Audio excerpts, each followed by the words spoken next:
Hello అండి. Welcome back to my channel.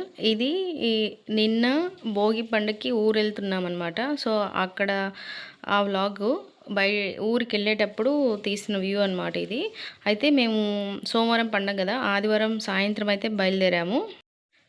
మా ఊరికి వెళ్ళేసరికి నైటు 8:00 అయింది. సో, నేను మళ్ళీ రోజు నుంచి తీసిన వ్లాగు అంటే భోగి పండుగ రోజు ఆఫ్టర్‌నూన్ వరకు తీసిన వ్లాగ్ అయితే కొంచెం అప్‌లోడ్ చేస్తున్నాను. ఆ తర్వాత మళ్ళీ వ్లాగ్ అనేది రేపటి వీడియోలో పోస్ట్ చేస్తాను. అంటే భోగి పండుగ రోజు ఆఫ్టర్‌నూన్ నుంచి అలాగే సంక్రాంతి పండుగ రోజు మళ్ళీ ఏం జరిగింది, ఎలా చేసుకున్నాము, ఏంటి అనేదైతే నెక్స్ట్ డే అయితే అంటే రేపైతే మళ్ళీ అప్‌లోడ్ చేస్తాను. సో, భోగి పండుగ రోజు తెల్లవారుజామునే 4కి భోగి మంటలైతే వేశారు. ఈ విధంగా అసలు ఈ పల్లెటూరి వాతావరణమే వేరనమాట. మనము చాలా ఎంజాయ్ చేస్తాము. మన పిల్లలకి ఈ ఈ కల్చర్ అనేది కంపల్సరీగా మనం చూపించాలి. మనం సిటీలో ఉండడం వల్ల ఈ కల్చర్ అనేది మన పిల్లలనేవాళ్ళు తెలియకుండా పోతుంది. వాళ్ళకి తెలియకుండా మిస్ అవుతున్నారనమాట. సో, వాళ్ళ కోసమైనా గానీ మనము ఈ పండుగలప్పుడు ఊరెళ్ళి, పండుగలప్పుడు మనకి ఊర్లో ఏం చేస్తారు, ఎలా చేస్తారు, ఏంటనేది కంపల్సరీగా మనం ఊరెళ్ళి వాళ్ళకైతే చూపించాలి. కనీసం వాళ్ళకు 10 ఇయర్స్, 15 ఇయర్స్ వచ్చేంత వరకైనా కూడా ఊరెళ్తూ అక్కడ ఏం చేస్తారు, ఎలా చేస్తారు, అంటే పండుగలకి ఎలాంటి కల్చర్ ఫాలో అవుతారు ఏందనేది మనం కంపల్సరీగా చూపించాలి. సో, తెల్లవారుజామున అయితే భోగి మంటలు అయిపోయినాయి. ఆ తర్వాత తెల్లవారుజాము నుంచి ముగ్గు అనేది స్టార్ట్ చేశాము. మా ఇంటి ముందు ముగ్గైతే నేను ఈ విధంగా సింపుల్‌గా ఈ విధంగా ఏసాననమాట. భోగి మంటలు, అలాగే ఒక చిన్న డ్రమ్ము, దానికి హ్యాపీ భోగి అని రాసి, సైడ్ అయితే కింద వైపయితే కొంచెం చిన్నగా డిజైన్ అనేది ఏసాము. పెద్ద హడావిడిగా ఏం చేయలేదు. ఎందుకంటే మళ్ళీ రేపు పెద్ద పండుగ అంటే సంక్రాంతి పండగకి మనం ఇంకా పెద్ద ముగ్గేస్తాం గదా! సో, అందుకని జెప్పేసి చాలా సింపుల్‌గానే ఈ విధంగానే ముగ్గనేది ఏసామనమాట. అయితే కలర్ అనేది బాగా సెట్ అయిపోయి ముగ్గనేది బాగా అట్రాక్టింగ్‌గానే ఉంది. ఇంట్లో లోపలంతా ఏమి ఎక్కువేయలేదు. ఎందుకంటే మళ్ళీ క్లీన్ చేసుకొని మనం పెద్ద పండగ అనేది బాగా చేసుకుంటాం కాబట్టి చాలా సింపుల్‌గా ఏసాను ఇంట్లో గూడా. ఓ పెద్ద హడావిడిగా ఏమి ఏయలేదనమాట. మా సైడ్ అయితే భోగి పండుగ రోజు నాన్ వెజ్ అనేది చేసుకుంటాము. మనకి ఊర్లో అంటే ఖచ్చితంగా నాటుకోళ్ళనే కోస్తారు కదా!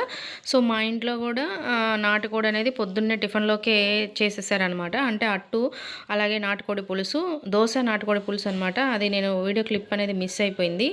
ఆ తర్వాత అయితే మా ఇంట్లో మా మమ్మీ చక్రాలు చేస్తున్నారు.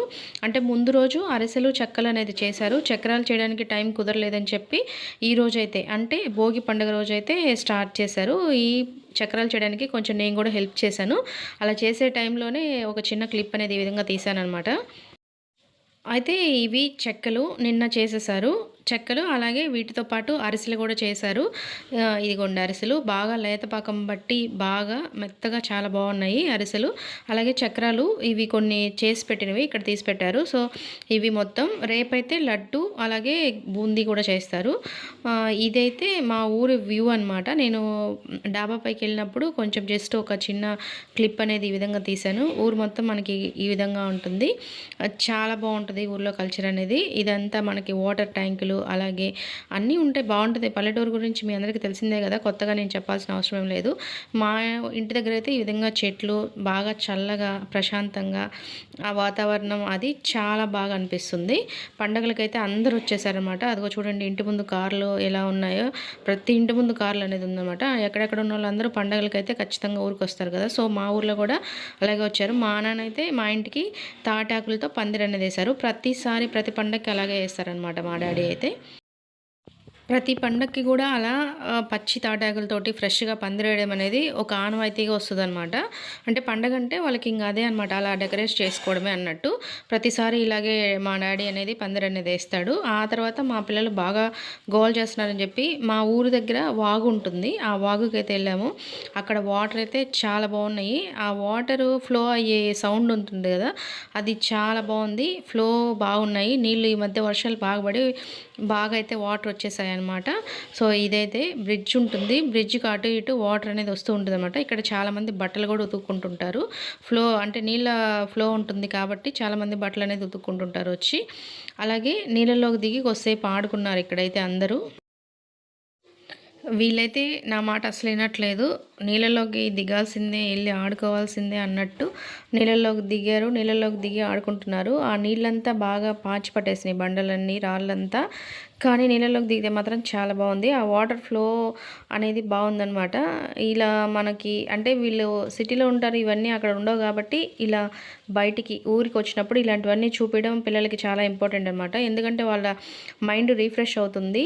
అలాగే అక్కడ ఎప్పుడు చదువులు స్కూల్స్ అని ఎప్పుడు స్ట్రెస్లో ఉంటాం కదా, స్కూల్కి వెళ్ళడం, ట్యూషన్కి వెళ్ళడం, చదవడం, వెళ్ళడం అలా. సో ఇలా బయటకు వచ్చినప్పుడు ఇలా మనకి అవకాశం ఉంటే ఇలా వాటరు అదే వాగులు చెరువులు అలా ఉంటే కంపల్సరీగా వాళ్ళని అక్కడికి తీసుకెళ్ళి జాగ్రత్తగా వాళ్ళని ఆడిపించి తీసుకురావడం అనేది చాలా ఇంపార్టెంట్. సో వీళ్ళు కూడా కొద్దిసేపు వెళ్ళారు, బాగానే ఆడుకున్నారు. ఆడుకొని మళ్ళీ ఇంటికైతే తిరిగి వచ్చేసాము. ఈ వాగులో ఈ నీళ్ళనేది ఇలా బాగా పారుతూ ఉన్నప్పుడు, ఫ్లోలో ఉన్నప్పుడు ఆ సౌండ్ భలే ఉన్నింది. బాగా నేను రికార్డ్ పెడదామనుకున్నాను. కానీ కొన్నిటికి మనకి రికార్డ్స్ అది సౌండు రికార్డ్ చేసి పెట్టకూడదు కదా, ఆ రీయూజ్డ్ కంటెంట్ అనేది వస్తుందని చెప్పి నేను అది సౌండ్స్ అనేది ఏం పెట్టలేదనమాట. కానీ ఆ ఫ్లో అయితే వింటుంటే మనసుకి చాలా ప్రశాంతంగా, చాలా హాయిగా అనిపించింది. అక్కడ ఉంటేనే చాలా ప్రశాంతంగా అనిపిస్తుంది. ఆ పచ్చిగడ్డి, ఆ నీళ్లు, ఆ ఫ్లో అదంతా చాలా అంటే చాలా చాలా బాగుంటుందన్నమాట. సో మీరు కూడా మీ దగ్గర ఇలా ఉంటే ఖచ్చితంగా వెళ్ళి ఎంజాయ్ చేయండి.